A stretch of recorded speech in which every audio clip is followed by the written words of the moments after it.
Hello everyone. Before we start, make sure to like and subscribe to the channel, and leave a comment with where you're from and what time you're watching. That way, YouTube will keep showing you stories just like this one. Now, let's begin. 22 years of climbing had taught me to respect the mountains, but nothing prepared me for what happened on Grandfather Mountain last October. I was living in Boone at the time, teaching wilderness survival courses at the Outdoor Recreation Center and spending every free weekend exploring the high country trails. My wife Janet thought I was crazy for going solo that particular Saturday, especially with the weather reports showing a cold front moving in, but I'd climbed in worse conditions. The leaves had just turned that brilliant burnt orange you only see in the Appalachians, and I wanted to catch the sunrise from McRae Peak before the tourist season really kicked in. I'd done this route maybe 40 times before, knew every switchback, every false summit, every spot where the trail got sketchy. That morning started like any other climb. Just me, my pack, and the familiar burn in my legs as I pushed up the steep grade in the pre-dawn darkness. The first odd thing happened around 6:30 a.m., just as the sun was breaking through the tree line. I'd stopped at Attic Window, this natural rock formation that gives you a perfect view of the valley below, when I heard someone calling out, not screaming exactly, but that urgent kind of yell you do when you need help but you're trying to conserve energy. The voice was male, maybe middle-aged, and it was coming from somewhere off the main trail to the northwest. Now there's nothing but sheer drops and virgin forest in that direction, no marked trails for miles. I pulled out my phone to mark my GPS location and noticed I had 0 signal, which was weird because I usually got at least 1 bar up there. The calling continued maybe every 30 seconds or so, and each time it sounded more desperate. "Help me. Is anyone there, please?" The words echoed off the granite faces, making it hard to pinpoint exactly where they originated. But I'd been trained in search and rescue basics, and everything in my gut told me someone was in serious trouble out there. I shouted back, cupping my hands around my mouth to project my voice better. "Where are you? Keep yelling so I can find you." The response came immediately, and this time I could hear relief flooding through the person's voice. "Thank God, I'm down here. I fell yesterday afternoon. I think my leg's broken." Yesterday afternoon. That meant this guy had been out here all night in 40-degree weather. I pulled out my emergency whistle and gave 3 sharp blasts, the universal signal for help, hoping maybe other hikers would hear and could assist. The forest went quiet for a moment. Then the voice came again, clearer now, maybe 200 yards below me through thick rhododendron and mountain laurel. I studied the terrain, trying to figure out the safest approach. The slope was probably 60 degrees, covered in loose scree and fallen logs, with patches of that slick moss that grows on the north faces. Going down there alone broke every rule I taught my students, but what choice did I have? I couldn't leave someone injured out there, and by the time I hiked back to the ranger station and returned with help, it could be too late. I secured my main pack to a sturdy pine with a carabiner, keeping just my first aid kit, rope, water, and emergency supplies in my day pack. Before heading down, I built a small cairn at the trail's edge and tied a bright orange bandana to a branch, marking my exit point. The descent was treacherous from the start. The leaf litter was still damp from morning dew, and underneath, the soil was loose and crumbly. Every step sent small avalanches of dirt and pebbles cascading down. I had to turn sideways, digging my boots in hard, grabbing onto saplings and roots to control my descent. About 50 feet down, I found something that made me pause. A weathered blue climbing rope, partially buried under leaves, tied around a thick oak.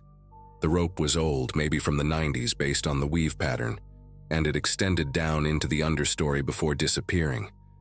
Someone else had come this way before, probably years ago. The voice called out again, closer now, maybe 100 yards ahead. "I can hear you moving. Please hurry. I'm so cold." I grabbed the old rope, tested it with my full weight, and when it held, used it to rappel down the steepest section, my mind already racing with questions about who had left it there and why. The forest changed as I descended. The temperature dropped at least 10 degrees, and the air became thick with the smell of rotting vegetation and something else, something metallic. The trees were different down here too, older, their trunks twisted into unnatural shapes, probably from decades of fighting for sunlight in this narrow ravine. I noticed more ropes as I went, different colors and ages, some tied to trees, others just lying across rocks like they'd been dropped in a hurry. There were other things too. A rusted carabiner here, a torn piece of rain jacket there, an old boot with the sole completely separated from the upper. All of it was scattered across maybe a 50-foot area, like debris from multiple expeditions over the years. The calling had stopped, which worried me. "Hey, I'm coming. Talk to me so I can find you." The response came from directly below, maybe 20 feet down a near vertical drop. "Down here in the ravine, please, I can't move." I reached the edge and looked down into a narrow gully, maybe 4 feet wide, carved into the mountainside by centuries of water runoff. The bottom was in deep shadow, but I could make out a figure in a red jacket sitting propped against the rock wall. I rigged my rope to a solid anchor and rappelled down into the gully. The man looked to be in his 50s, gray beard, expensive gear that suggested he knew what he was doing out here. His left leg was bent at an ugly angle, and his face was pale, lips slightly blue from the cold. But something was wrong with the picture. His pack was sitting neatly beside him, fully organized, and despite claiming he'd been there since yesterday afternoon, his clothes were relatively clean. No mud, no tears, just some dust. "Thank God you found me," he said, and his voice was different now, calmer, less desperate. "I thought I was going to die down here like the others." I was checking his pulse when that last word registered. "Others?" He nodded toward the back of the gully, deeper into the shadows. That's when I saw them. At first my brain tried to process them as more scattered gear, but as my eyes adjusted, I realized I was looking at least 3, maybe 4 old backpacks, covered in moss and leaves, tucked against the far wall. The metallic smell was stronger here, and underneath the packs I could see what looked like torn fabric and other things I didn't want to identify. My training kicked in, that automatic risk assessment you do when a situation suddenly shifts from rescue to potential danger. The man was watching me carefully now, his eyes tracking my every movement. I kept my voice steady, professional. "How many others? When?" He shifted slightly, wincing in what seemed like theatrical pain. "Oh, over the years. This spot, it's like a funnel, you know. People hear someone calling for help, they come down that same slope you did, following the old ropes. But getting back up..." He gestured at the smooth walls of the gully, slick with moisture and algae.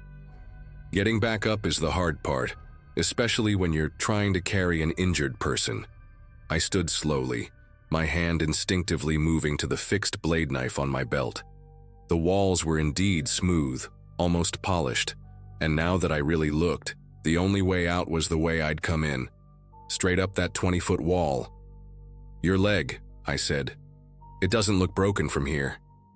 He smiled then, a thin expression that didn't reach his eyes. "No, I suppose it doesn't. But it got your attention, didn't it? Just like it got theirs." He nodded again toward the old backpacks, and I noticed for the first time that they were arranged almost deliberately, like trophies. The math was simple and terrifying. This man had been using the same distress call to lure experienced climbers down into this natural trap, probably for years. The old ropes on the slope weren't from rescue attempts going down. They were from desperate attempts to climb back up while being pursued. I kept my breathing controlled, didn't want him to see the adrenaline spike hitting my system. "You're not hurt at all, are you?" He stood up smoothly, no sign of injury, and pulled something from behind his pack. It was a climbing axe, old but well-maintained, the kind with a hammerhead on the back. "People always come," he said, his voice conversational now, almost friendly. "Good people, helpful people. They hear someone in trouble and they just can't help themselves. 22 years you've been climbing, right? That's what you said up there. All that experience, all that training, and you still came down here alone." He was right. I'd told him too much, given away my experience level when I was trying to reassure him. The distance between us was maybe 15 feet. He was blocking the spot where my rope hung, probably intentionally. My phone was useless down here, and even if I screamed, sound wouldn't carry out of this ravine. I could see scratches on the walls now, sets of them at different heights, like claw marks from people trying to climb the smooth rock in desperation. "You know what the funny thing is?" he continued, taking a step closer, testing the weight of the axe in his hand. "Nobody ever reports these missing hikers in the right place. They disappear from the main trails, their cars get found at different trailheads, and search teams focus on the marked routes. Nobody thinks to look in a random ravine a quarter-mile off trail. By the time anyone might accidentally find this place, nature's taken care of the evidence. Animals, weather, decomposition. These mountains keep secrets really well." I'd already spotted my only advantage. I was younger, probably stronger, and definitely in better climbing shape. But he had the weapon and knew this terrain intimately. I started circling slowly to my left, trying to get an angle where I could reach my rope. "They'll find my pack up there," I said. "My wife knows exactly where I went today." He laughed, a sound that echoed off the walls.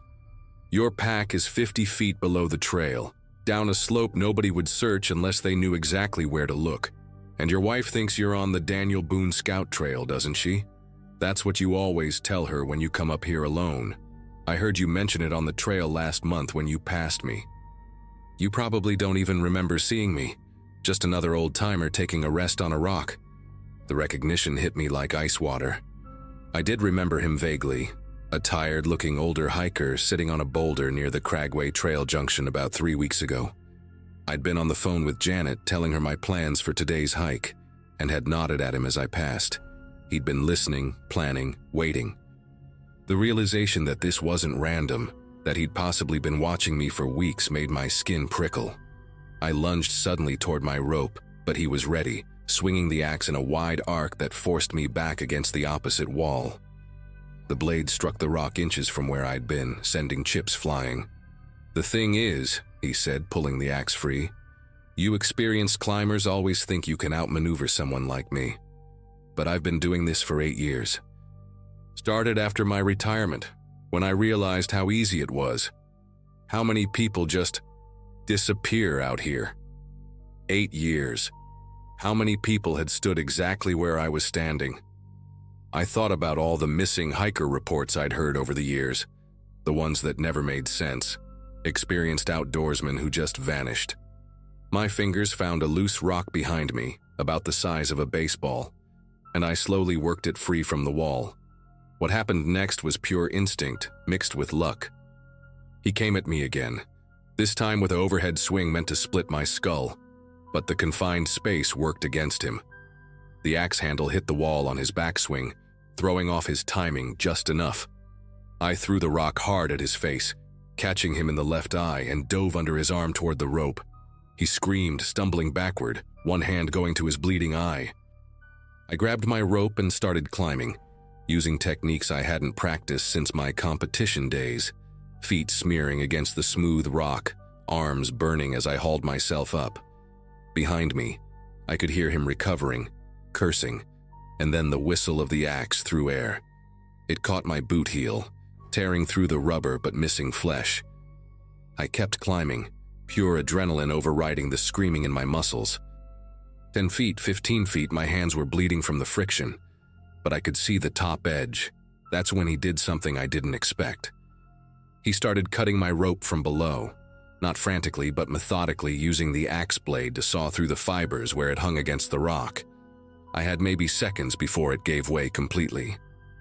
I made a desperate decision and let go of the rope, launching myself sideways toward a tiny ledge I'd noticed on the way down, barely 18 inches wide.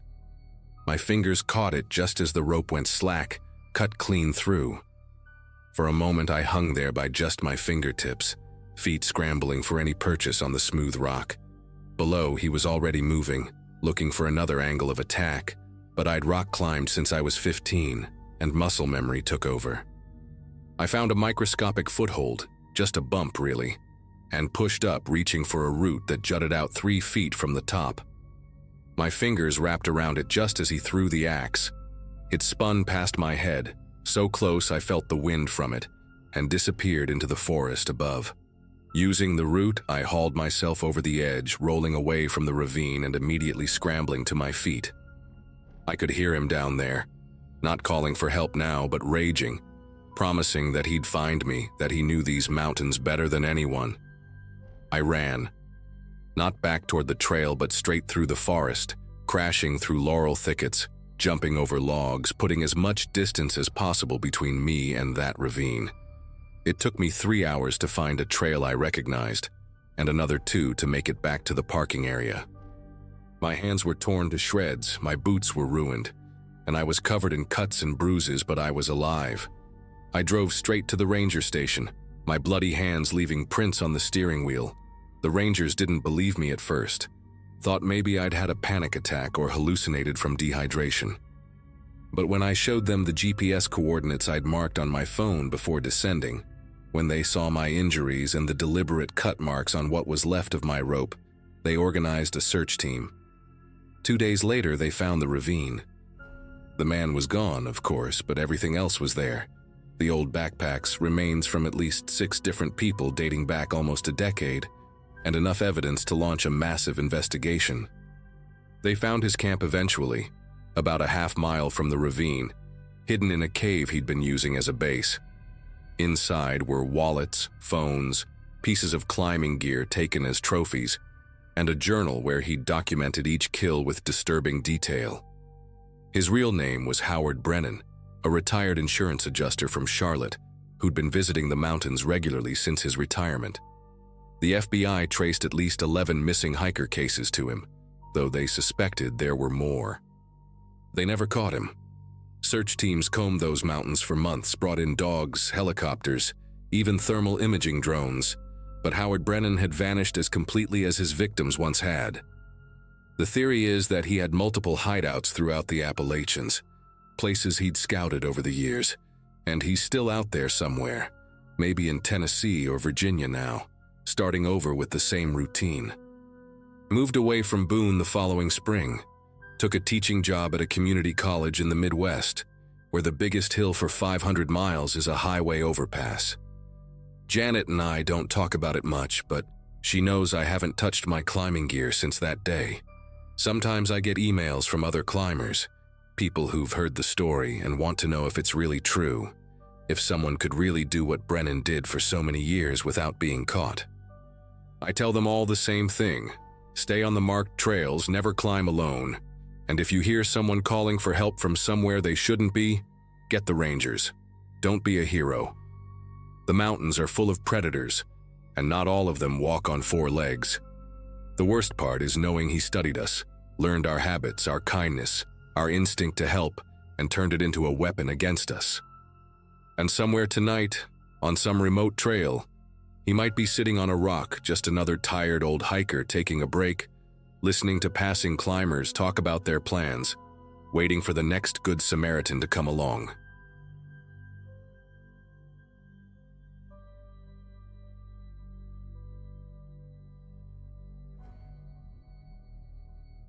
I've been caving for about 15 years now, mostly in the Appalachian Mountains of Kentucky, where the limestone creates these incredible underground networks that stretch for miles. It was a Thursday in early September 2018, and I'd taken a week off from my job as a geology teacher in Lexington to explore some of the less documented cave systems near the Red River Gorge. I was 34 then, recently divorced, and throwing myself into my hobbies was basically how I dealt with the empty apartment and the silence that came with it. My friend Garrett had mentioned this particular cave entrance he'd spotted while hiking off-trail near Wolfe County. Said it looked promising but hadn't gone in because he didn't have his gear. The entrance was small, maybe 3 feet wide, hidden behind a cluster of mountain laurel that had grown thick and wild. I almost missed it myself, even with his directions. The first thing that struck me as wrong was the smell coming from inside. Not the usual damp earth and mineral scent you get in most caves, but something organic and old, like wet leather left to rot. I clicked on my headlamp and squeezed through the entrance, my pack scraping against the limestone walls. About 20 feet in, the passage opened into a decent-sized chamber, maybe 15 feet high and 30 feet across. That's when I saw the first arrangement. Small bones, looked like rabbit or squirrel, laid out in a perfect spiral pattern on a flat rock near the wall. The bones were clean, bleached white, and definitely placed there deliberately. Each one was positioned with the joint end pointing inward, creating this disturbing pinwheel effect. My first thought was maybe some teenagers had been messing around, trying to be edgy or whatever. But the bones looked old, and there was a thick layer of undisturbed dust around the pattern that suggested it had been there for years. I decided to keep going, following the main passage as it sloped downward. The cave system was more extensive than I'd expected. After about 40 minutes of careful navigation through increasingly narrow passages, I'd mapped at least 300 meters. The temperature dropped steadily, and my breath came out in small clouds. Then I found the second chamber, and this time what I saw made me stop dead. There were more bone arrangements, but these were different. Human teeth arranged in perfect circles on 5 different ledges, each circle containing exactly 28 teeth. Adult teeth, all of them. Some still had silver fillings that caught my headlamp's beam. Between the circles, someone had scratched numbers into the rock. 1982, 1989, 1993, 2001, 2008. The scratches looked fresh in some places, old and worn in others, like someone had been coming back to trace over them. My breathing got shallow and I had to force myself to stay calm and analytical. These could be medical specimens, maybe from a dental school, but why bring them here? Why arrange them like this? The passage continued deeper, and against every instinct telling me to turn around, I kept going. About 50 feet past the teeth chamber, I found the belongings. A moldy canvas backpack from what looked like the 70s or 80s, a woman's leather wallet with a driver's license from West Virginia dated 1991. The plastic was warped, but I could still make out the name, Melissa Thornton. There was a class ring from Marshall University 1987, and a child's sneaker, size maybe 3, with cartoon characters I didn't recognize faded on the side. These items weren't scattered randomly. They were placed on natural shelves in the rock, organized almost like a display. The wallet was open to show the license. The ring was positioned to catch light. The shoe was set perfectly straight. I took photos of everything, my camera flash harsh and jarring in the darkness. The silence down there was absolute. No dripping water, no air movement, just my own breathing and the blood pounding in my ears. I pulled out my phone to check if I had any signal to call the police. Nothing, of course, this deep underground. That's when I heard it. Voices, definitely human, coming from somewhere deeper in the cave system. Not echoes of my own movement, but actual conversation, low, mumbled, like people talking casually. The sound was distorted by the rock formations, making it impossible to make out words, but I could distinguish at least 2 different speakers, maybe 3. The rational part of my brain tried to explain it. Maybe there was another entrance. Maybe other cavers had come in from a different route. But other cavers would have lights, would make noise moving through the passages, would have left some sign at the entrance. These voices sounded stationary, like people just sitting and talking somewhere in the dark. I turned off my headlamp and stood completely still, trying to pinpoint the direction. The voices continued, rising and falling in a conversational rhythm, occasionally punctuated by what sounded like quiet laughter. Following the voices meant going through a narrow crawl space that opened up ahead, maybe 18 inches high and 3 feet wide. I had to take off my pack and push it ahead of me, military crawling through the limestone tube. The rock was smooth here, worn down like something had been dragged through it repeatedly over many years.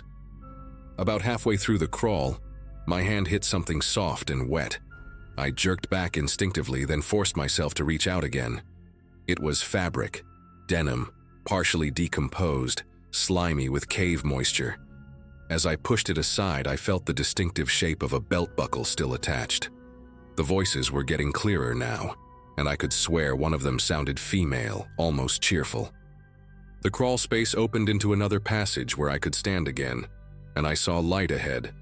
Not daylight, but artificial light, steady and yellow like old incandescent bulbs. Who the hell runs electricity this deep into a cave? The passage curved sharply to the left, and I moved as quietly as possible, keeping close to the wall.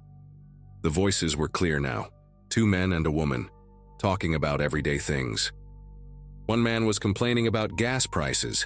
The woman mentioned something about her daughter's school. It was so mundane, so normal, that it made the whole situation even more disturbing. As I peered around the curve, I saw them. 3 people sitting in camping chairs in a roughly circular chamber, lit by a string of work lights that had been bolted into the ceiling. They looked completely ordinary. The woman wore jeans and a University of Kentucky sweatshirt. One man had on coveralls like a mechanic. The other wore khakis and a polo shirt. They were drinking coffee from a thermos, passing it around. Behind them, I could see more passages leading off into darkness, and along the walls were metal shelving units filled with plastic containers, labeled with years going back to the 1970s. What made me sick to my stomach wasn't just their presence here. It was how comfortable they looked, how routine this seemed for them. The man in coveralls stood up and walked over to one of the containers, pulled it out, and started sorting through what looked like personal effects: watches, rings, a pair of glasses. He was cataloging them in a notebook, writing carefully like he was doing inventory at a store. The woman laughed at something the other man said, and the sound echoed off the walls in a way that made my skin prickle. Then she said something that made me stop breathing entirely. "We should probably check on the new ones before they wake up. Last batch took almost 3 days to stop screaming, and I don't want to deal with that again." The casual way she said it, like she was talking about checking on laundry, made bile rise in my throat. The man in khakis checked his watch, a perfectly normal gesture that seemed obscene in this context, and said they had another hour before they needed to make rounds. I started backing away slowly, trying not to disturb any loose rocks. My mind was racing. I needed to get out, get to the police, but I also needed more evidence. These people had been doing something here for decades, and from what the woman said, they had victims somewhere deeper in the cave. Every part of me wanted to run, but I forced myself to pull out my phone and record video. Even without signal, it would save to my device. I got about 30 seconds of footage when the man in coveralls suddenly stopped writing and looked up, staring directly at the passage where I was hiding. "Did you hear that?" he asked the others. They all went quiet, listening. I held my breath, pressing myself against the wall. The woman stood up slowly, reaching for something on one of the shelves. It looked like a flashlight, but longer, heavier. "Might be an animal," the man in khakis said.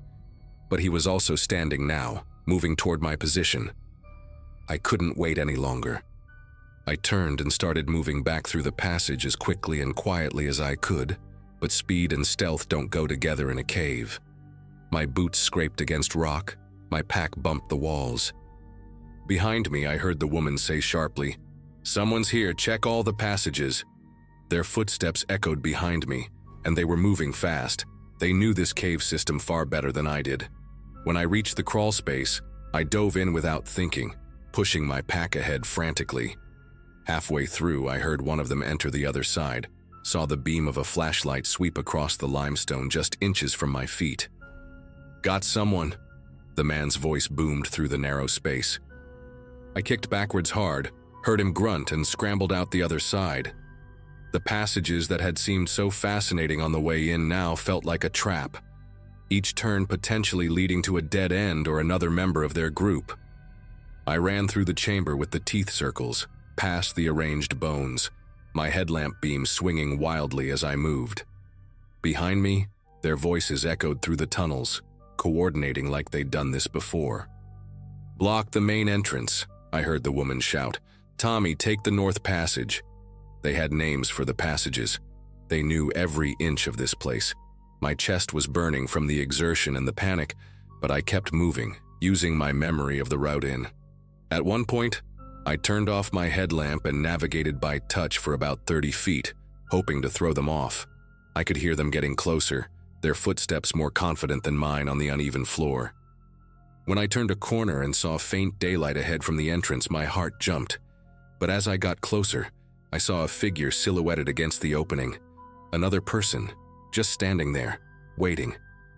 I veered off into a side passage I hadn't explored before, praying it would connect to another exit. The side passage narrowed and then opened into a small chamber with multiple openings. I picked one at random and kept going, emerging after what felt like hours but was probably minutes into bright daylight through a different entrance about 200 yards from where I'd entered. I ran to my car, my legs shaking so badly I could barely drive. I went straight to the state police station in Jackson, showed them the video, the photos, gave them the exact coordinates. They sent a team out that same day, but when they got there, the cave was empty. The bones were gone, the belongings were gone, the lights and shelving units all gone. The only thing they found was my pack, which I'd dropped in the scramble, placed neatly at the original entrance. The detective told me there were no records of a Melissa Thornton from West Virginia being reported missing in 1991, but that didn't mean much. People go missing without reports all the time. They kept the cave under surveillance for weeks, but no one ever showed up. I still have the photos and video on my phone, but people who see them say they could be staged, that the quality is too poor to prove anything. I know what I saw.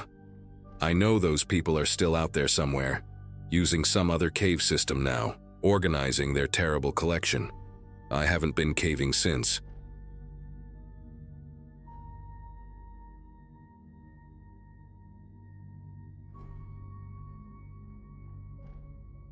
The drive up to eastern Kentucky took me 11 hours from Tampa, but I was determined to finally piece together the Porter side of my family tree.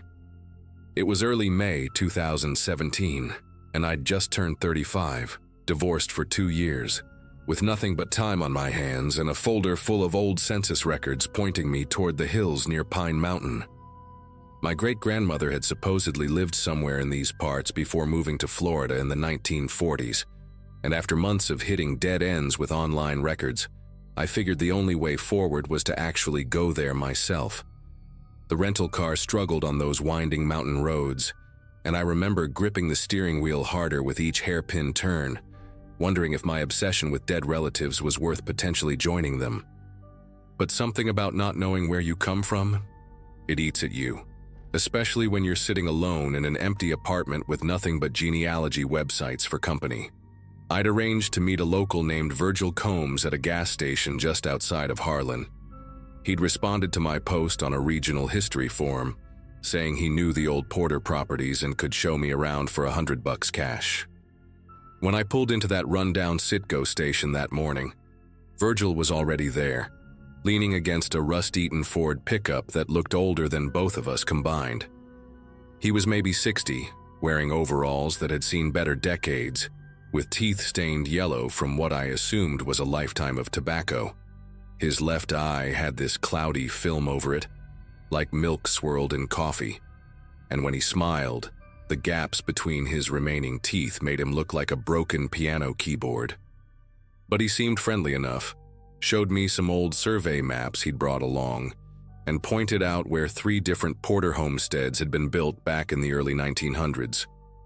2 were completely gone, he said, torn down or burned, but one was still standing way up on Copper Creek Ridge, about an hour's hike from where we could park the vehicles.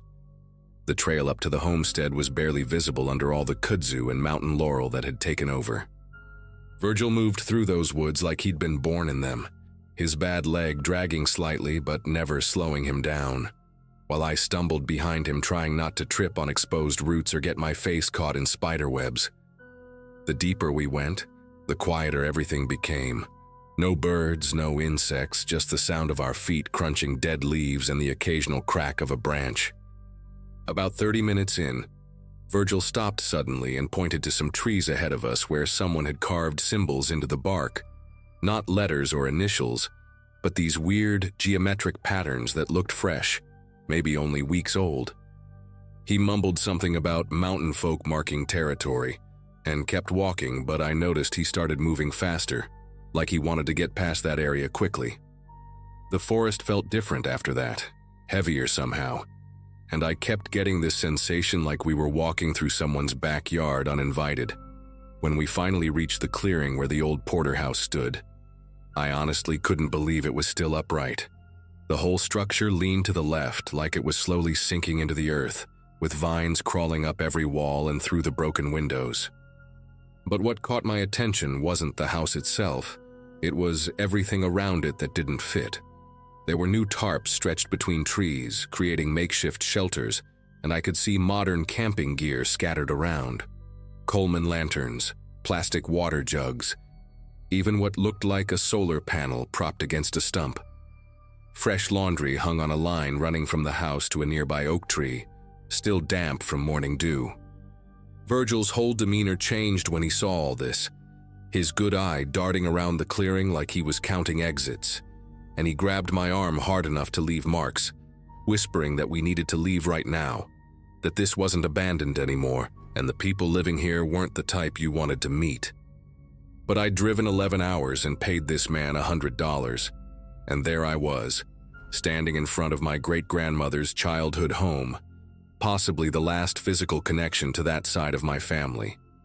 I shrugged off Virgil's grip and told him I just needed 5 minutes to look inside, take some pictures, maybe find some old family belongings or documents.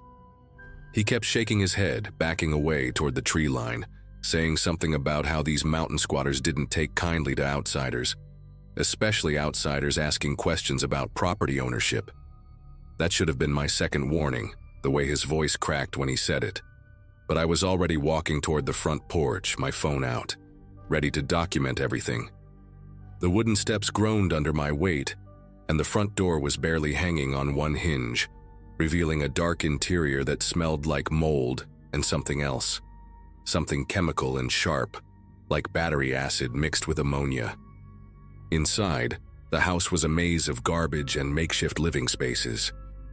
Sleeping bags were spread across what used to be the living room, surrounded by piles of canned goods, car batteries hooked up to wires running along the ceiling, and plastic buckets filled with liquids I didn't want to identify. On the walls, someone had tacked up dozens of photocopied documents, land deeds, court records, pages from law books, all highlighted and annotated with angry scrawls about sovereign rights and fraudulent government claims. In what might have been the kitchen, I found a table covered with more recent additions, driver's licenses from different states, all with different names but similar-looking photos, and manila folders stuffed with social security cards. My phone camera was clicking away, documenting everything, when I heard Virgil's voice from outside, except he wasn't talking to me.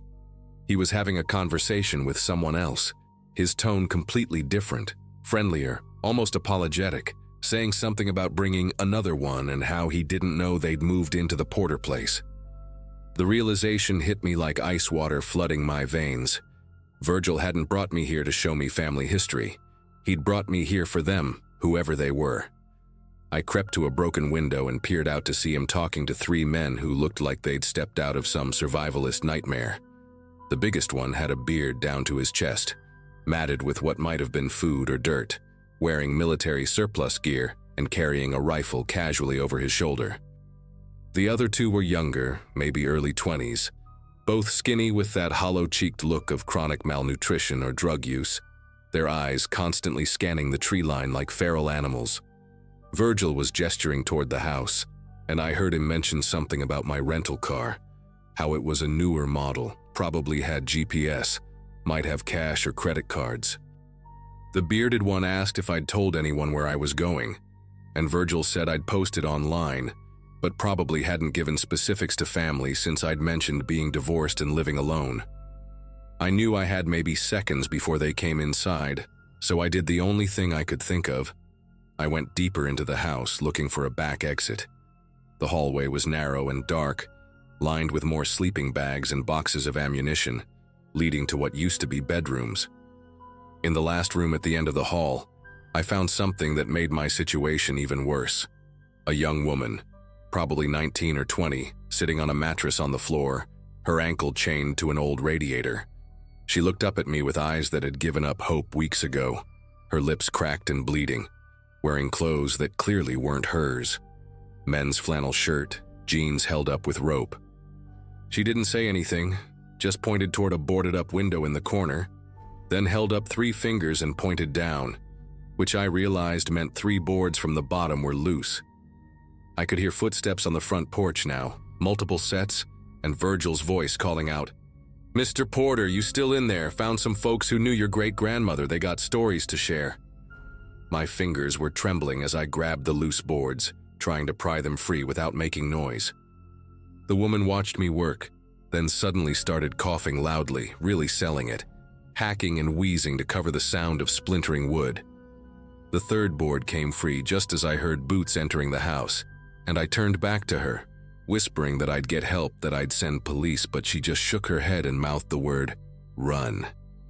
I squeezed through that opening, feeling splinters tear through my shirt and skin, dropping about 4 feet into a tangle of blackberry bushes that ripped my arms to shreds. Behind me, I could hear shouting inside the house, Virgil's voice gone high and panicked, saying I couldn't have gone far, that I was just some soft city boy who wouldn't last an hour in these woods. The bearded man was barking orders, sending the 2 younger ones around the sides of the house while he went through the back. I ran like I'd never run before, crashing through the underbrush with no idea where I was going, just knowing I needed to put distance between me and that house. The mountain terrain was against me. Every direction seemed to go either straight up or straight down, and my legs were already burning from the elevation. I could hear them behind me, spreading out, calling to each other in some kind of code using bird whistles. My phone still had signal, barely 1 bar, and I tried calling 911 while running, but the dispatcher could barely hear me over my panting and the crashing sounds. I managed to gasp out Copper Creek Ridge and kidnapped woman before I tripped over a root and went tumbling down a steep embankment, my phone flying from my hand and disappearing into the thick undergrowth. When I finally stopped rolling, I was at the bottom of a ravine covered in mud and leaves, my ankles screaming in pain, and I could hear those bird whistles getting closer from 3 different directions above me. The ravine had a small creek running through it, barely a trickle really, but it gave me an idea from some half-remembered survival show. I started moving downstream, staying in the water to mask my tracks and scent, biting down on my sleeve to keep from crying out each time my twisted ankle hit a rock. The cold mountain water numbed the pain after a while, but it also made my whole body start shaking uncontrollably. I followed that creek for what felt like hours, but was probably only 40 minutes, the whistles growing fainter behind me, until I heard the most beautiful sound in the world: traffic. The creek went under a culvert beneath a 2-lane road, and I dragged myself up the embankment, probably looking like something from a horror movie with all the mud and blood. A pickup truck stopped almost immediately, an elderly couple inside, and I must have babbled incoherently about kidnappers and a woman chained in a house because they locked their doors at first. But then the wife recognized the genuine terror in my eyes and called 911 while her husband kept a shotgun trained on the woods behind me. The state police found the house on Copper Creek Ridge 3 hours later, but it was empty, cleared out completely, like no one had ever been there. Even the trash and sleeping bags were gone, just my footprints in the dust and the window I'd escaped through, as evidence I'd been there at all. They never found the woman, Virgil, or the 3 men, though they did find my rental car burned out in a ravine 20 miles away. The detective assigned to my case said these groups move fast when they're exposed, probably had contingency plans and multiple sites throughout the mountains. He also said I was lucky. They'd found remains of 2 other genealogy enthusiasts in those hills over the past 5 years, both who'd hired local guides from online forums.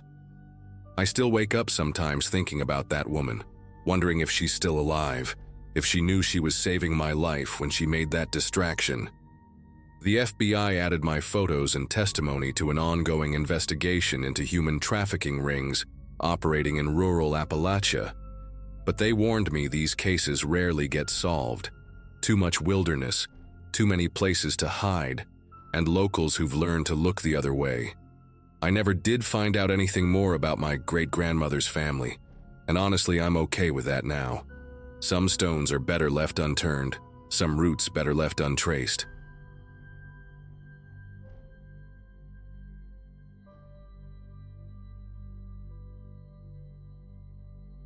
Last August, I was 32 and had just gone through the worst breakup of my life after 7 years together.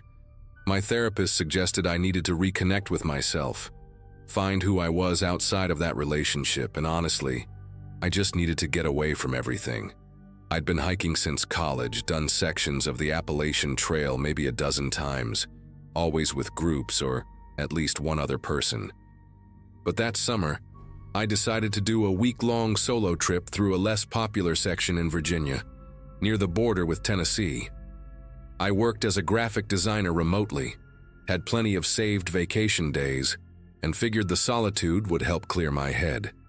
The plan was simple: park at one trailhead, arrange for a shuttle pickup 60 miles north, and just walk. No cell service for most of it, just me, my pack, and the mountains I'd loved since I was a kid growing up in Roanoke. The first 2 days were exactly what I needed. That peaceful exhaustion where your body aches but your mind finally shuts up, you know. I was making good time, about 15 miles a day, camping at established sites when I could find them, hammock camping when I couldn't. It was Tuesday afternoon when things started getting weird.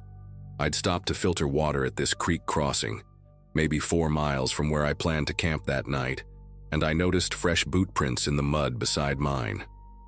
Big ones, probably size 12 or 13, with this distinctive tread pattern. Diagonal lines crossing in a diamond shape with a deep heel. Nothing strange about seeing other prints on the trail, except these were going the same direction as me, and I hadn't seen another soul since Sunday morning when an older couple passed me heading south. The prints looked maybe an hour old, 2 at most, the edges still sharp in the damp soil. I kept hiking, telling myself it was just another hiker ahead of me, probably camping at the same spot I was headed to. There was a nice flat area near a spring marked on my map. But when I got there around 6 that evening, the site was empty. No tent, no gear, nothing.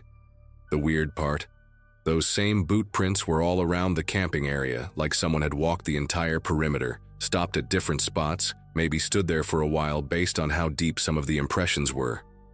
They went behind trees, circled the fire ring twice, even went right up to where I'd started setting up my bright orange tent before I noticed them. And then the tracks just left, heading back south the way I'd come. I remember standing there with my trekking poles still in my hands, trying to make sense of it. Why would someone hike all the way here, walk around the entire campsite like they were inspecting it, and then turn around? That night, I barely slept.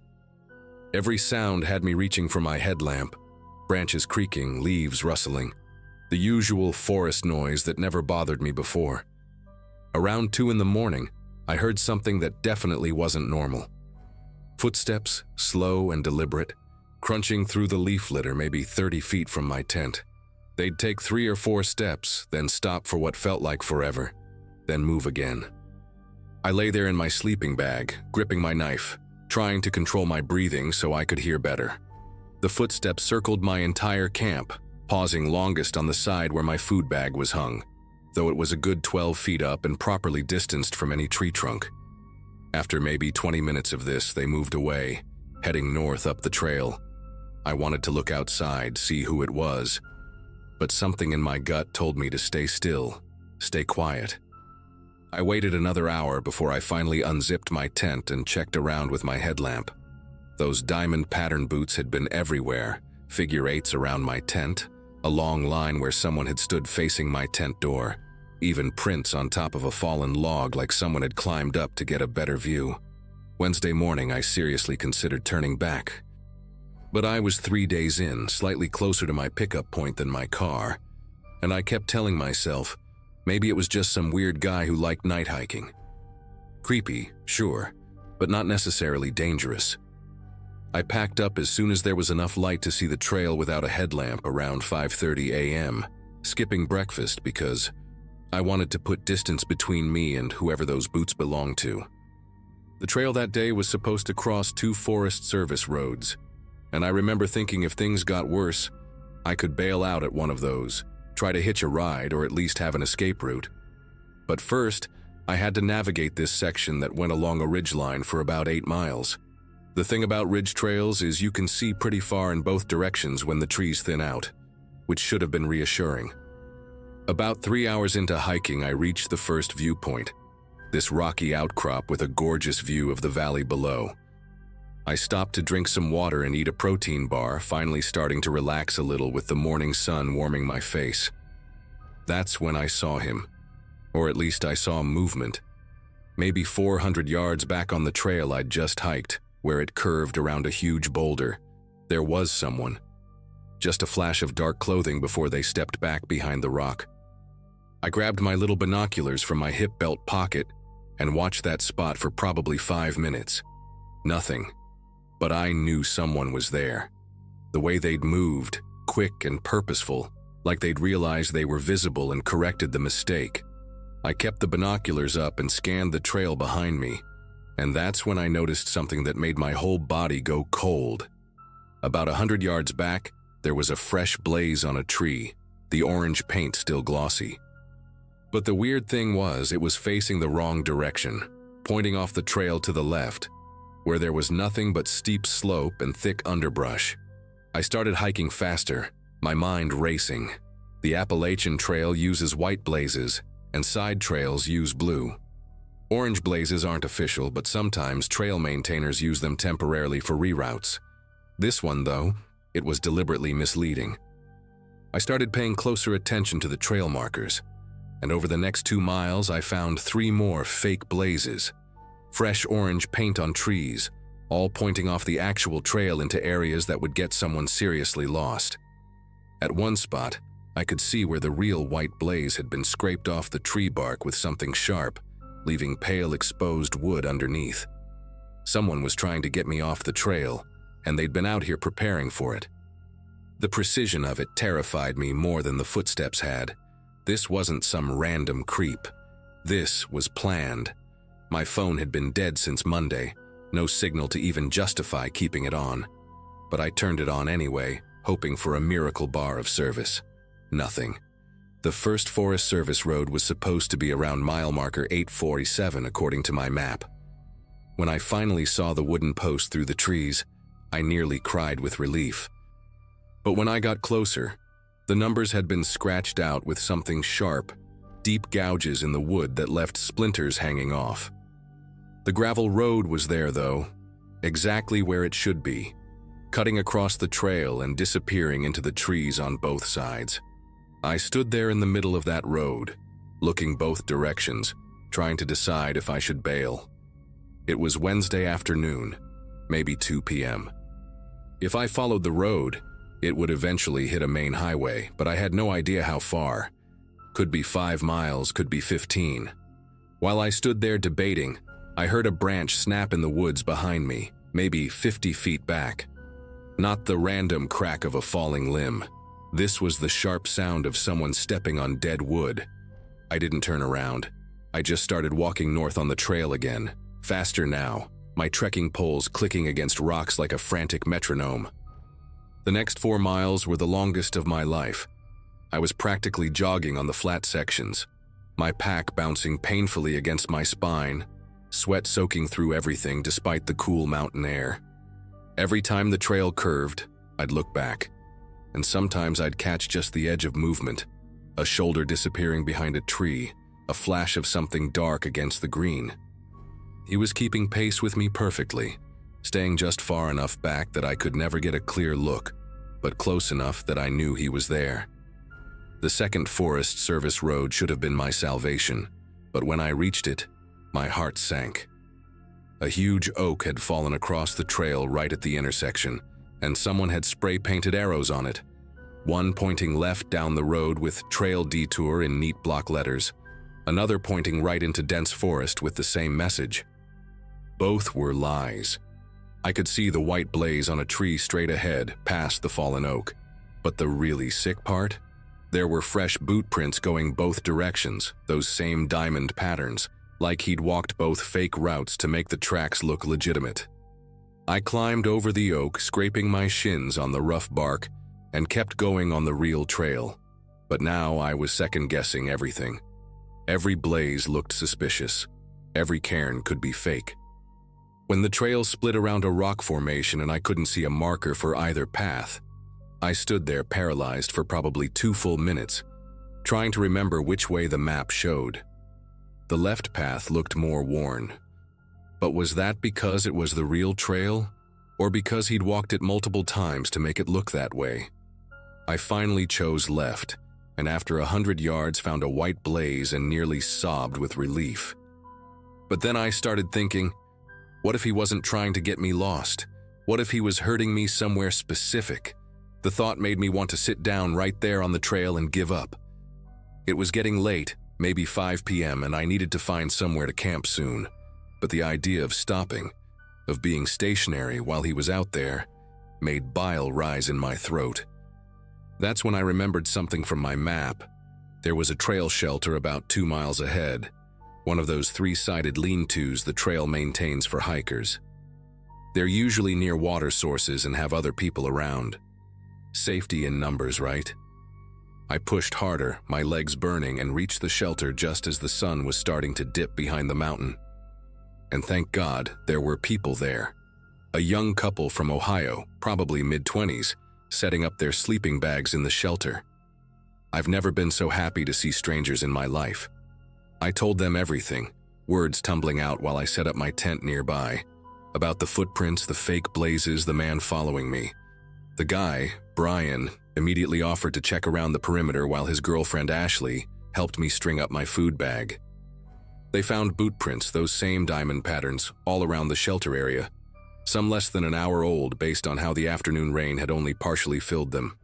Brian said he had a satellite communicator and offered to send a message to the authorities, but what would I say? Some guy is hiking near me and putting up fake trail markers? We agreed that all 3 of us would keep watch in shifts that night. Nothing happened during my watch from 10 p.m. to 1 a.m., just the normal sounds of the forest and Ashley's soft snoring from the shelter. Brian took over after me, and I actually managed to fall asleep from pure exhaustion. I woke up to Brian shaking my tent at dawn. He was white as a sheet. During his watch, around 3 a.m., he'd seen someone standing at the edge of the clearing, just visible in the moonlight. Tall, wearing dark clothes, completely still. Brian had shined his headlamp at him, and the guy had just turned and walked back into the forest, unhurried, like he had all the time in the world. But here's what really got us. When we checked the trail signs that morning, the white blazes leading north from the shelter had been painted over with black paint during the night. Fresh paint, still tacky to the touch.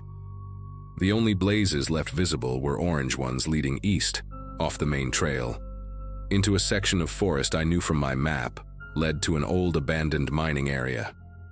Ashley pulled out her phone, which miraculously had 1 bar of service, and called 911. The dispatcher said they'd send a ranger, but it could take hours for someone to hike in. We decided to stick together and hike south, back the way I'd come, toward the Forest Service Road where we might meet the ranger sooner.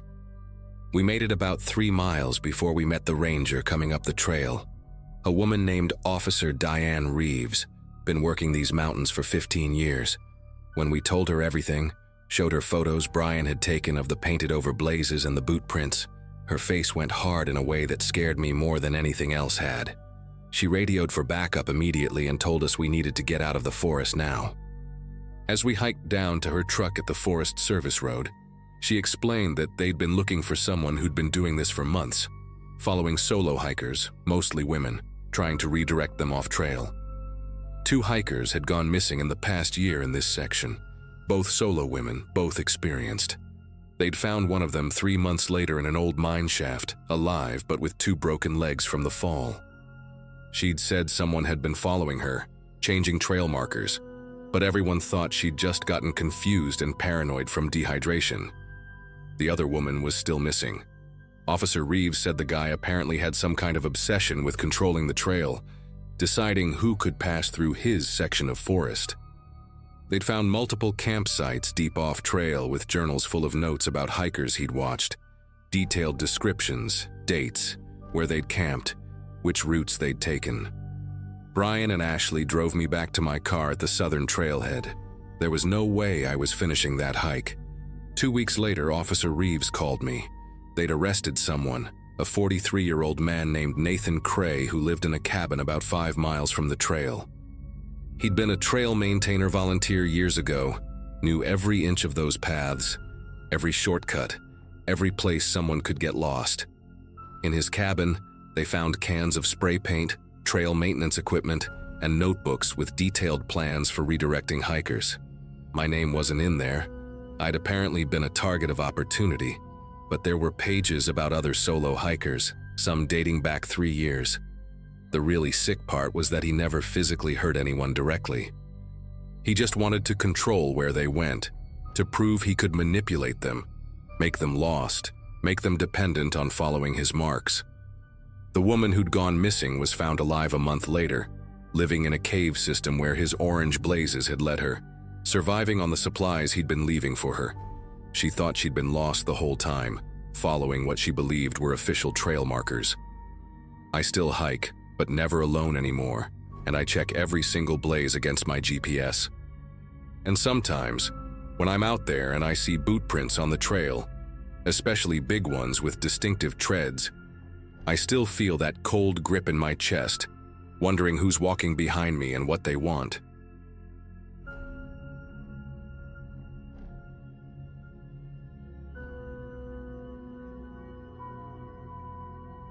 The year was 2016, and I'd been hauling freight across the country for nearly 2 decades.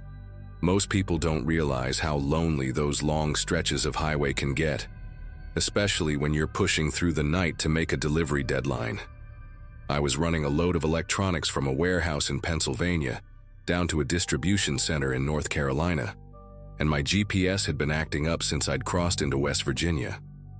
The main interstate was backed up for miles due to some accident involving multiple semis, and every trucker on the CB was talking about the 5-hour delay. That's when my GPS recalculated and showed me this alternative route through the mountains that would supposedly save me 3 hours. I should have known better than to trust technology over my gut instinct, but the pressure from dispatch to deliver on time was weighing heavy on my mind. The suggested route took me off the interstate near a small town whose name I can't even remember now. Just a cluster of old buildings and a single gas station that looked like it hadn't been renovated since the 70s. The road started decent enough, 2 lanes of worn asphalt winding up into the mountains, past old farmhouses with rusted tractors in their yards and mobile homes set back in the trees. But after about 40 minutes, the pavement turned to gravel, and the trees pressed in so close that their branches scraped against my trailer. My 18-wheeler wasn't built for roads like this, and every pothole sent a jolt through the cab that made my teeth rattle. The GPS kept insisting I was on the right path, showing this thin line cutting through the mountains that would connect back to a main road on the other side. What really should have made me turn around was when I passed the first no trespassing sign, but it looked so old and weathered that I figured it was probably from some defunct logging company. About 20 minutes deeper into the mountains, the gravel road narrowed even more and started climbing at a steep angle that had my engine straining. The trees opened up briefly, and I could see these massive scars cut into the mountainside, old mining operations from what I could tell, with rusted equipment scattered around like metal bones. That's when I noticed fresh tire tracks in the dirt, big ones from heavy machinery, cutting deep grooves that my truck's wheels followed like train tracks. The GPS showed I was still on course, but nothing about this felt right anymore. There were new chain-link fences appearing alongside the road, topped with razor wire that definitely wasn't ancient, and security cameras mounted on posts every 100 yards or so. My CB radio had gone completely dead, just static no matter what channel I tried, and my cell phone showed no signal bars at all. The isolation hit me then, realizing that nobody knew exactly where I was, and if something happened, it could be days before anyone thought to look for me on this forgotten mountain road. The road suddenly opened into a cleared area, and that's when I saw them, 4 pickup trucks parked sideways across the path, blocking any way forward. These weren't old mountain junkers either. They were new, heavy-duty trucks with tinted windows and modified suspensions. Before I could even think about backing up my rig, which would have been nearly impossible on that narrow road anyway, men started getting out of the trucks. They moved with purpose, spreading out in a semicircle, and every single one of them was carrying a rifle. Not hunting rifles either. These were military-style weapons, and the men holding them didn't look like they were out for deer season. They wore matching black tactical vests over camouflage clothing, and their faces were hard, weathered, like they'd spent their whole lives in these mountains. The one who seemed to be in charge, a tall guy with a gray beard and cold blue eyes, raised his hand for me to stop, though where exactly he thought I was going to go with a 53-foot trailer on a single-lane mountain road was beyond me. I rolled down my window slowly, keeping both hands visible on the steering wheel because I've seen enough news stories to know how these situations can go wrong fast. The leader approached my cab, his rifle held casual but ready, and I could see old prison tattoos creeping up from under his collar. "You're a long way from the interstate, driver," he said in this calm voice that was somehow more threatening than if he'd been yelling. Behind him I could now see what they were protecting. Further up the cleared area were several large metal buildings, the kind you'd use for industrial work. And there was this chemical smell in the air that burned my nostrils. Dozens of barrels were stacked outside, and I could see more men moving between the buildings, some wearing what looked like hazmat gear. The whole setup screamed meth lab, but on a scale I'd never imagined possible. The leader must have seen me putting it together because his expression hardened, and he shifted his rifle just enough to make his point clear. "Here's the situation," he said, leaning against my door like we were having a friendly chat, except his knuckles were white where they gripped his weapon. "You took a wrong turn. Happens sometimes when folks trust their computers too much. Now, we got 2 ways this can go. The easy way is you forget you ever saw this place, forget this road exists, and we escort you back down the mountain nice and peaceful. You tell anyone who asks that your GPS led you to a dead end, and you had to turn around. Simple story. Nothing interesting about it." He paused to let that sink in, and I noticed one of his men had walked behind my truck, probably taking pictures of my license plate and DOT numbers. "The hard way," he continued, and his voice dropped lower. "Well, trucks break down on these mountain roads all the time. Sometimes they roll off cliffs in the fog. Sometimes drivers just disappear, leave their rigs behind and vanish. These mountains are full of old mine shafts that go down hundreds of feet. A man could fall into one and never be found." The casualness of the threat made my mouth go completely dry, and I had to swallow twice before I could speak. "I just want to get out of here," I managed to say, surprised at how steady my voice sounded when every muscle in my body was tensed up like a coiled spring. "GPS made a mistake. I'll go back the way I came. No problems, no questions." The leader studied me for a long moment, probably trying to decide if I was the type to keep quiet or run straight to the cops. What he didn't know was that I had my own reasons for avoiding law enforcement. A couple of old possession charges from my younger days that made me nervous around badges, even when I wasn't doing anything wrong. He must have seen something in my face that satisfied him because he stepped back and whistled sharp and loud. 2 of his men immediately jogged to their trucks and started them up, while another one walked up to my cab and climbed onto the running board on the passenger side, close enough that I could smell the tobacco and gun oil on him. "Here's how this works," the leader explained, pulling out a cell phone and taking a picture of me right through the windshield. "My boys are going to guide you down the mountain. You're going to follow nice and slow, and my man here is going to ride with you to make sure you don't get any clever ideas. When we get to the main road, you're going to continue on your route and forget this ever happened. But just so we're clear, we've got your face, your truck number, and by now we know which company you work for and probably where you live. The people I work for have reach you wouldn't believe. They've got friends in truck stops, way stations, dispatch offices. You talk about what you saw here, and we'll know about it before the words finish leaving your mouth. And then we'll come find you. Not here in these mountains, but maybe at that truck stop you always eat breakfast at, or that rest area where you like to catch a few hours of sleep. Could be tomorrow, could be next year, but we'll come." He patted the door of my cab almost affectionately. "But if you keep quiet, you'll never hear from us again. You'll just be another driver who took a wrong turn and lived to tell about it. Or rather, lived to not tell about it." The next hour was the longest of my life as I followed the lead truck back down that mountain road, trying to navigate my massive rig in reverse for nearly half a mile before we reached a spot wide enough to turn around. The armed man riding on my running board never said a word, just stared at me through the passenger window, with eyes that looked like they'd seen too much violence to care about adding more to the tally. My knuckles ached from gripping the wheel so tight, and sweat was running down my back despite the air conditioning blasting in the cab. Every bump and turn felt like it might be the moment they decided I was too much of a risk, that it would be easier to just make me disappear. I kept thinking about my daughter in community college, how she'd never know what happened to her old man if these men decided to put me in one of those mine shafts. The worst part was passing those security cameras again, knowing that footage of my truck was being stored somewhere, evidence that could be used against me if I ever changed my mind about keeping quiet. When we finally reached the paved road at the bottom of the mountain, the pickup trucks pulled to the side, and the man on my running board hopped off without a word. The leader walked up one more time, this time carrying something in his hand, a prepaid cell phone which he tossed through my open window onto the passenger seat. "That phone's going to ring once in the next few days," he said, lighting a cigarette and taking a long drag.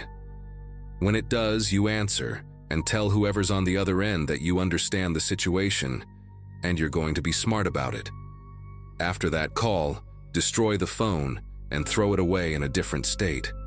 This is us being reasonable, giving you a chance to walk away clean. Not everyone who finds our operation gets that chance. Some of them are probably still up there, somewhere deep in those old shafts, their trucks stripped and crushed into cubes at some scrapyard 3 states away. You seem like a smart man with something to live for, so I'm betting you'll make the right choice." He stepped back and waved me forward, and I didn't need any more encouragement to get the hell out of there. I drove for 3 hours straight before I stopped, pulling into a busy truck stop where the normal world of drivers complaining about way stations and traffic suddenly felt like the most beautiful thing I'd ever experienced. My hands were still trembling when I tried to drink my coffee, and I spilled half of it on my shirt. The prepaid phone sat in my pocket like a live grenade, and sure enough, 2 days later when I was parked for the night in Georgia, it rang. The voice on the other end was different from the mountain leader, younger and businesslike, asking only if I understood the importance of discretion. I said yes, ended the call, and at the next truck stop I smashed that phone with a hammer and threw the pieces in 3 different dumpsters across 2 states. For weeks after, every time I saw a pickup truck in my mirrors, my chest would tighten up. Every new face at the truck stops I frequented made me nervous. I started taking different routes, avoiding West Virginia entirely even if it added hours to my delivery time. The paranoia was eating at me so bad that I almost quit trucking altogether, but I had bills to pay and a daughter to support. It's been 7 years now, and I still won't drive through that part of the Appalachians. I switched companies twice, partly to confuse anyone who might be keeping tabs on me, and partly because I needed fresh starts where nobody asked why I refused certain routes.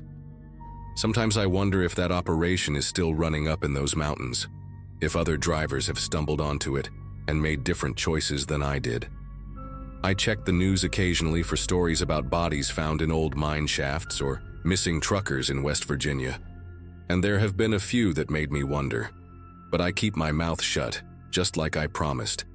Even writing this out now, years later and anonymous on the internet, makes me nervous. I changed enough details that maybe it doesn't matter. Different year, different cargo, some facts shifted around, but the fear never really goes away. The truth is, I got lucky that day. Those men could have easily decided I was too much of a liability and made me disappear forever in those mountains. Instead, they gave me a choice, and I took the one that let me keep breathing.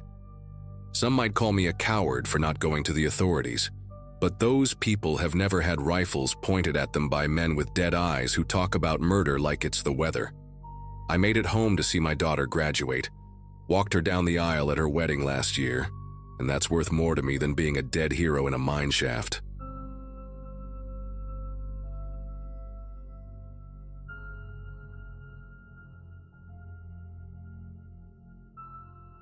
The parking area near Klingman's Dome was almost empty when I got there. Just 2 cars with out-of-state plates and a muddy Jeep that looked like it had been sitting there for days. I was 23, fresh out of nursing school in North Carolina, and camping alone in the Appalachians seemed like the perfect way to decompress before starting my first real job. Wednesday afternoon, around 4 o'clock, the mountain air had that specific quality where you can smell rain that fell hours ago, mixed with pine needles and damp earth. I'd done this plenty of times before, picked a trail, hiked a few miles in, found a good spot near water, and spent a couple nights pretending the rest of the world didn't exist. My dad always got my GPS coordinates every few hours.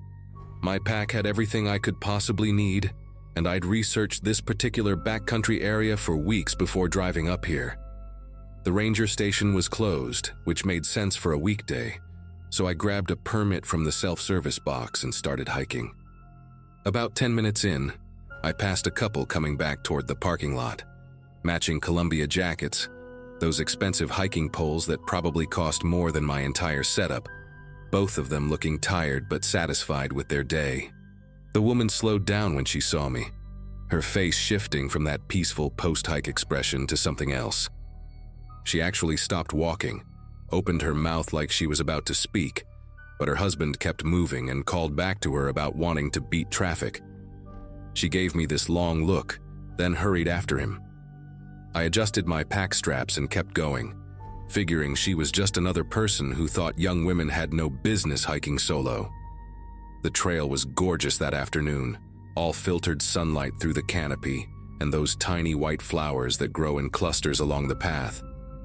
I made good time, passed the 2-mile marker right as my watch showed 5:15, and found my planned camping spot by 6.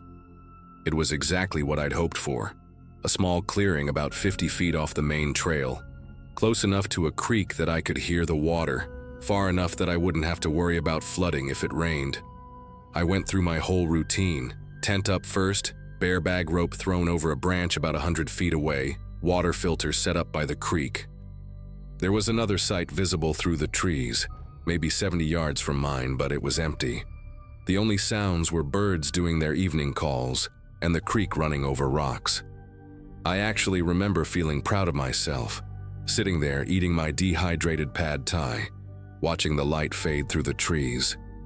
Around 9:30, I was already in my sleeping bag, reading a paperback thriller by Headlamp when I heard the first gunshot. It was distant but unmistakable, that sharp crack that echoes differently than thunder or falling branches.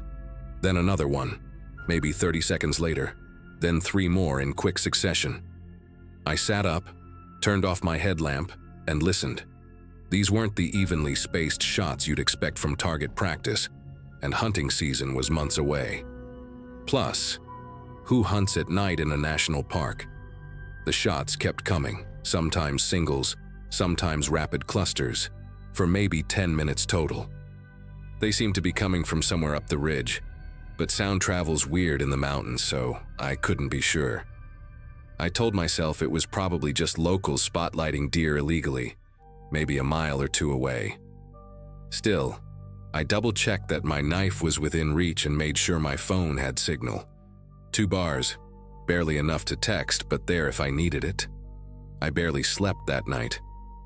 Every small sound had me wide awake. A branch cracking, an owl calling, the wind picking up around midnight. At one point, maybe around 2 in the morning, I heard something moving through the brush near my camp. Not the careful steps of a deer or the shuffling of a bear, but deliberate, measured movement, like someone trying to be quiet but not quite succeeding. I held perfectly still, barely breathing, my hand wrapped around the handle of my knife. The footsteps circled my tent twice, stopped near where I'd hung my bear bag, then moved away toward the creek. I wanted to look, wanted to shine my flashlight out there, but something deep in my gut told me to stay silent, stay invisible. After maybe 20 minutes, the forest went back to its normal night sounds, but I stayed awake until the sky started getting light around 5:30. The moment there was enough light to see the trail, I crawled out of my tent, planning to pack up immediately and get back to my car. That's when I saw the blood. Not a lot at first, just dark spots on some leaves about 20 feet from my tent, leading toward the main trail. Fresh enough that it was still dark red, not the rusty brown of old blood.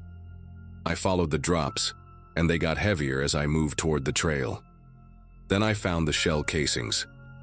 9 of them, scattered in the dirt where the side path met the main trail. They were brass, still shiny, 9mm from what I could tell. My hands started trembling as I picked one up. It was cold but clean. Couldn't have been there more than a few hours. The blood trail continued up the main trail for another 30 yards before veering off into thick undergrowth. There was a torn piece of fabric caught on a branch where the trail disappeared into the woods. Looked like gray fleece or maybe sweatshirt material, with a dark stain that could only be blood.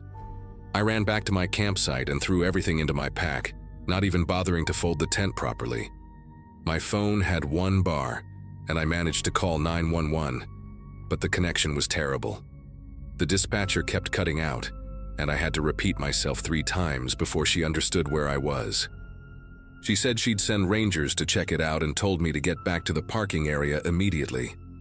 I practically jogged the 3 miles back, my pack bouncing against my spine, looking behind me every few seconds.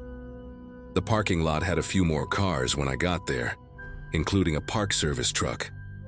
2 rangers were standing by the information board, and I rushed over to them, probably looking absolutely insane, with my hair still in yesterday's braid and my tent poles sticking out of my pack at weird angles.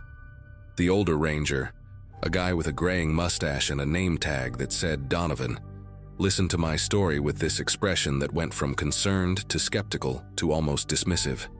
His partner, a younger woman named Gutierrez, took notes but kept exchanging glances with Donovan. When I showed them the shell casing I'd kept, Donovan turned it over in his fingers and said it was probably from hunters who'd gotten turned around, maybe tracking a wounded deer. I told him about the footsteps around my tent, about the pattern of shots, about the fabric with blood. He said black bears sometimes investigate campsites at night and that injured animals often leave blood trails. Gutierrez asked if I'd actually seen anyone get shot, if I'd heard screaming or calls for help. When I said no, she put her notepad away and said they'd send someone to check the area, but it was likely just poaching activity. Donovan actually patted my shoulder and said solo camping could be intense for anyone, especially after hearing unexpected gunfire. I drove home feeling like I was losing my mind, replaying everything over and over. Maybe they were right. Maybe I'd let my imagination run wild after hearing those shots. But I couldn't stop thinking about those footsteps, so measured and careful, definitely human. That afternoon, I did what any 23-year-old does when they need answers. I went down an internet rabbit hole. I started with local news sites, searching for anything about the Clingman's Dome area. Nothing recent. Then I tried broader searches about incidents in that part of the Appalachians. On page 3 of Google results, I found a forum post from 2 months earlier. A woman named Jessica had written about her friend going missing after a solo hike in the same area.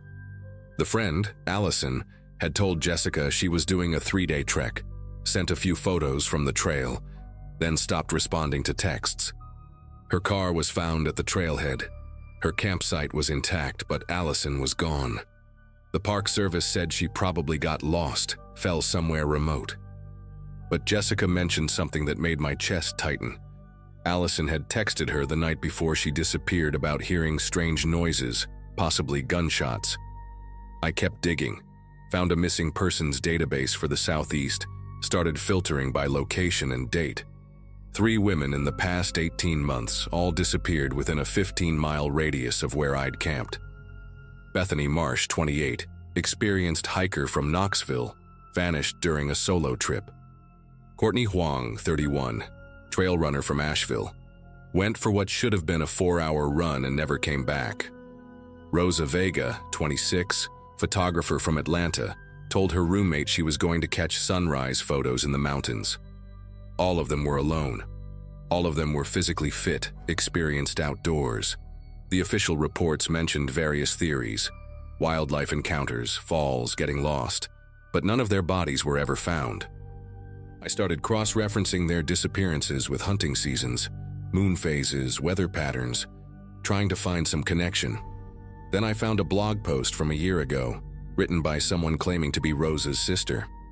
She said Rosa had called her the night before she disappeared, mentioned that she'd run into some local men on the trail who made her uncomfortable, guys who seemed to know she was camping alone and kept asking exactly where her site was. My discovery got worse. I found a Facebook group for Appalachian trail safety, and buried in the comments of a post about solo hiking, a woman named Karen described an encounter from last year. She'd been camping near Klingman's Dome when she woke up to find a man standing outside her tent at 3 a.m, just standing there, not moving. When she screamed, he walked away slowly, no rush, like he had all the time in the world. She packed up in the dark and hiked out with her headlamp. When she reported it, she got the same response I did. Probably just a confused hunter, maybe someone who'd been drinking. But here's what made me nearly throw up. She mentioned finding shell casings near her tent the next morning when she went back with friends to get the water bottle she'd dropped in her panic. Same area, same dismissive rangers. She ended her comment saying she'd never hike alone again and warned other women to avoid that section of trail. I called the FBI tip line that night, told them everything. My experience, the missing women, the patterns I'd found. The agent who took my information sounded more interested than the rangers had been, said they'd look into it, that I should forward all the links and screenshots I'd collected. I did, but months passed with no follow-up. I tried calling the families of the missing women, but only Jessica called me back. We talked for 3 hours. She told me Allison had been getting weird messages on her hiking Instagram before the trip, comments from an account with no profile picture asking about her solo routes, saying he'd love to run into her on the trail sometime. The account was deleted after she disappeared. We compared notes, created a timeline, even considered going to the media. But without bodies, without proof of foul play, we were just 2 women with a theory about connected disappearances that authorities had already written off as accidents. Then last month everything changed. A massive thunderstorm system hit the Smokies, caused major flooding and landslides throughout the region. A road crew working to clear debris on a service road about 2 miles from where I'd camped found something in a washout. Bones. Human bones along with fragments of clothing and camping gear. The news broke slowly. First just a mention of remains being found, then confirmation they were human, then the horrible detail that there were multiple sets. Within a week, forensics had identified Bethany Marsh and Rosa Vega through dental records. Courtney Huang's distinctive titanium hip replacement from an old climbing accident identified her remains. They found 2 other sets of bones that haven't been identified yet, possibly older cases that were never connected to the area. The medical examiner found evidence of gunshot wounds on several of the bones, clean holes through ribs, a shattered femur consistent with a high-velocity bullet impact. The whole area is now a crime scene, and the FBI has taken over the investigation completely. The couple I'd passed on the trail that day came forward after seeing the news. The woman, Elaine Crawford, told reporters she'd tried to warn me because she'd heard the gunshots the night before and found blood on the trail that morning, just like I did. But she said there was something else, something she hadn't told her husband or the rangers at the time.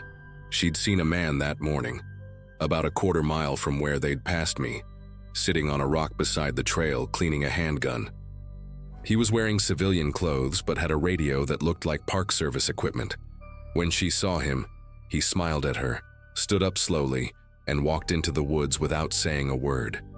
She said his calm demeanor terrified her more than the gun itself, and she'd hurried her husband along, wanting to get away from there as quickly as possible. She'd been having nightmares about that smile for over 2 years, and when she saw my face on the trail that day, young and alone and heading in that direction, She'd wanted to grab me and physically drag me back to the parking lot. I think about that moment all the time now, how close I came to being another set of bones in that washout.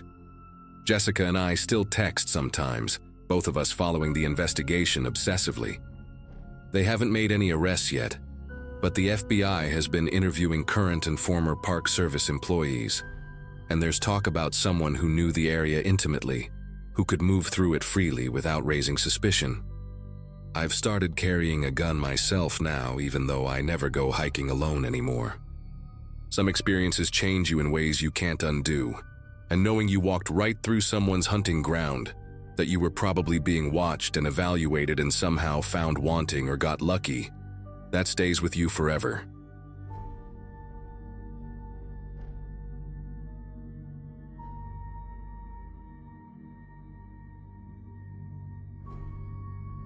Driving through those back roads felt like the kind of freedom I had been craving for weeks. I was on my way to a hiking spot deeper in the Appalachian Mountains, just me, my rental car, and a few bags tossed in the back seat. The day had started calm, gray clouds hanging low but nothing unusual. My GPS lost service miles earlier, and the last sign I remembered said something about coal country, but the letters were so worn out they could have been decades old. I didn't worry at first. I'd taken detours plenty of times during road trips, and they usually led me to small diners or quiet towns where I could stretch my legs and grab a coffee. That comfort faded quick when the asphalt narrowed and the houses started looking abandoned, but not completely. There were structures lining the road that looked like they hadn't seen a fresh coat of paint since the 70s. Leaning porches, windows boarded on the bottom floor while the top ones were cracked open just enough to suggest someone might still be living inside. Rusting mining equipment sat in yards like forgotten statues, and in more than one driveway I noticed an old pickup truck with mismatched panels, some with no plates at all. I remember rolling my windows up tight, even though the air outside was damp and heavy. The deeper I went, the less it felt like I had stumbled onto a normal town. It was like the place existed halfway between abandoned and alive, with just enough signs of life to keep me on edge. I tried looping back, thinking I'd missed a turn, but every intersection led me further in. The streets curved sharply, rising and dropping with the mountains, so my sense of direction was useless. That's when I noticed the first truck pulling out from a side road behind me. It was pale green, maybe a Ford from the 80s, dented on the side, the kind of vehicle that looked more like farm equipment than something meant for the road. At first, I convinced myself it was coincidence. People lived here after all. Someone driving behind me didn't mean anything. But when I took the next left, the truck did too. And when I slowed near a stop sign with no sign on it, they slowed too. That's when the pressure in my chest started building. A mile or two later, another truck appeared. This one was darker, maybe navy once, now eaten through with rust. It came from the opposite direction and eased in behind me like it had been waiting. My rearview mirror was filled with grills and headlights that flickered as if the electrical systems were failing. I remember gripping the steering wheel tighter, telling myself not to panic, not to overthink it. But then a third vehicle joined in from a gravel drive, this one black with a shattered headlight, and the way they started circling me along those one-lane streets didn't feel random anymore. Each road I tried, they were there. Like the whole town had turned into a maze designed to keep me trapped. At some point I slowed almost to a crawl, hoping one of them would just pass me, but none of them did. They stayed close, engines rattling, the sound bouncing off the narrow houses on either side like I was being herded. A single streetlight buzzed overhead, casting this faint orange glow that only made the cracked pavement look more warped. I tried pulling into what looked like an old gas station lot, weeds sprouting through the concrete, but as soon as I stopped, one of the trucks rolled in behind me, blocking the exit. My heart pounded so loud I thought they'd hear it from inside their cab. I didn't even let the car fully stop. I jerked the wheel and sped through a side path that seemed barely wide enough for a vehicle.